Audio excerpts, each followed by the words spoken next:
Estimadísimos, estimadísimas, bienvenidos a esta reflexión para este domingo 19 de enero, en donde la liturgia nos ofrece unos textos muy ricos de los cuales voy a sacar unas ideas importantes. La primera lectura está tomada del profeta Isaías en el capítulo 62, versículos del 1 al 5.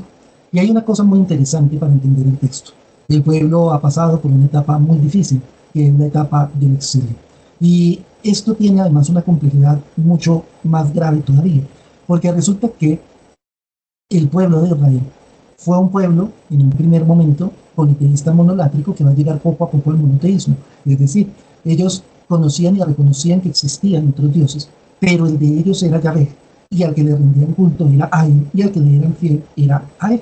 Y resulta que en el exilio, ¿cierto?, entran entonces en disputa con otros pueblos que los terminan invadiendo y destruyendo, y por ende lo primero que llegan a tener es una crisis muy grave en la fe, y más porque, como los profetas lo habían denunciado, ellos habían caído en una falsa seguridad religiosa, es decir, consideraban que mientras cumpliesen con los preceptos, fuesen al templo, cumpliesen con las normas, respetaran el culto, pues Dios iba a permanecer con ellos. Y los profetas empiezan a decir: no, pile, la voluntad de Dios no es esa. Si ustedes no practican la justicia y el derecho, si ustedes no cuidan del pobre y del marginado, si ustedes hacen trampa en los negocios, si ustedes viven de cualquier manera, si ustedes se olvidan realmente de lo que es en realidad la voluntad de Dios, pues no existe ninguna seguridad religiosa.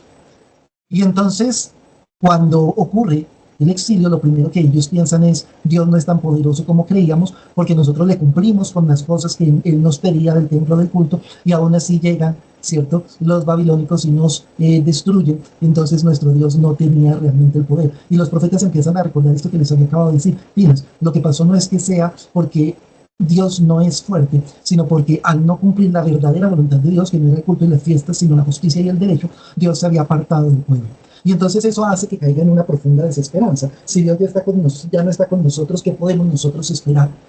Y empiezan a darse cuenta, en primer lugar, que Dios, por las burlas de los otros pueblos, iba a actuar para restablecer su nombre, pero después empiezan a comprender que no, que realmente Dios, por amor, por coherencia y fidelidad a su propio proyecto y al pueblo que había construido y elegido, iba a volver a actuar lo mismo que había realizado en el pasado, y los iba a volver a constituir como pueblo, y los iba a volver a congregar, y los iba a volver a restablecer y a llevar a esplendor, y les iba a volver a comunicar su propuesta para que tuviesen la oportunidad de vivir una vida distinta, una vida de plenitud y de salvación. Y es entonces cuando este texto tiene sentido. Ya no te llamarán abandonada, ya no te llamarán tierra devastada, te llamarán desposada, porque el Señor te prefiere a ti, porque el Señor sigue siendo fiel. Y esta experiencia es fundamental que nosotros la traigamos a nuestra existencia. ¿Cuántas veces nosotros no hemos caído en esas comprensiones de que por errores o por pecados o por situaciones de vida consideramos que ya no tenemos ninguna posibilidad y ninguna esperanza? Y consideramos que realmente ya no hay nada que hacer porque Dios se olvidó de nosotros. Recordemos entonces este texto profundo en donde se nos recuerda que Dios es fiel, que Dios no se traiciona, que Dios no se olvida de su proyecto, que Dios no abandona su voluntad. Dios nunca dejará de apostar por nosotros. Dios nunca dejará de trabajar, de insistir, de llamar y de abrir caminos para que nosotros respondamos a su llamado y alcancemos realmente la plenitud.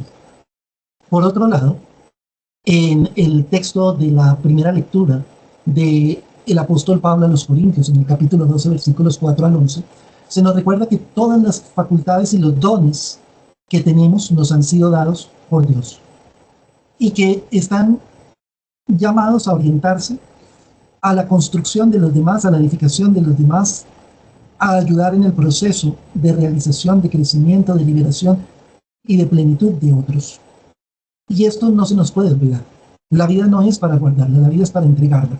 Claro, en otros escenarios siempre digo que Dios ama sin medida y no cesa de entregarse, y puede entregarse sin medida, porque es su ser, pero además porque no puede dañarse en la entrega. Nosotros en nuestra condición de fragilidad sí.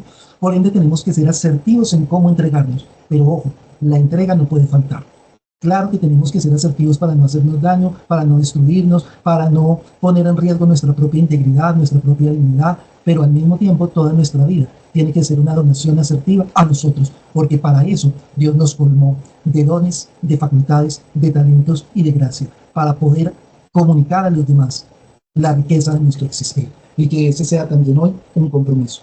En el Evangelio hay un texto hermosísimo de Juan en el capítulo 2, versículo 1 al 11, y es un texto completamente simbólico. No nos podemos quedar en tomarlo literal al pie de la letra. Hay una cosa interesante y es que en el Evangelio de Juan solo se hace una mención muy pequeña al tema del bautismo de Jesús, y eso tiene que ver por la disputa que existe después entre la comunidad bautista y los cristianos, los del camino, acerca de quién era el Mesías. Y entonces el Evangelio de Juan, en el lugar del bautismo, construye un texto narrativo muy rico, que es el texto que se conoce con el nombre de la boda de Caná. Y esto nos tiene que recordar algunas cosas. El contexto de bodas simboliza en la Biblia la alianza. Es decir, cuando Jesús llega, la boda ya está, las personas ya están. Eso quiere decir, la alianza ya venía. Es la alianza que Dios desde el comienzo estableció con su pueblo y por la cual sigue apostando y por la cual sigue dándolo todo siendo fiel. Pero resulta que hay un problema, y es que a esa alianza se le acabó el vino. Y eso nos recuerda a los textos bíblicos en donde se compara al pueblo de Dios como una viña a la que Dios plantó y a la que Dios cuidó y a la que Dios cultivó y a la que Dios le dio lo mejor.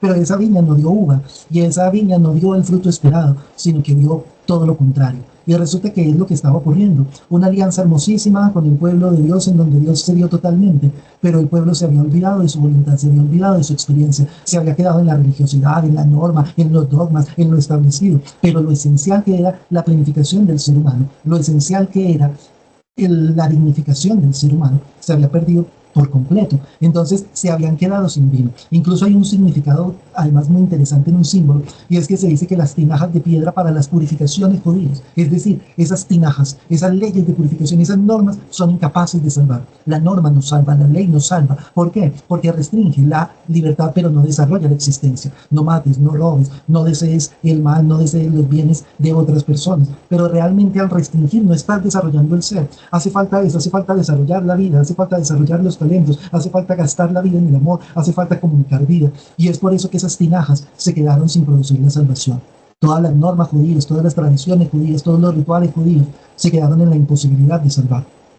Y es allí donde Jesús llega a colocar, a transformar el agua en vino, en el mejor de los vinos. Y ese vino justamente que es el amor y el desarrollo de la existencia, que es en lo que realmente radica lo esencial de la voluntad, de la pretensión de Dios con nosotros y por ende del desarrollo mismo de la existencia humana.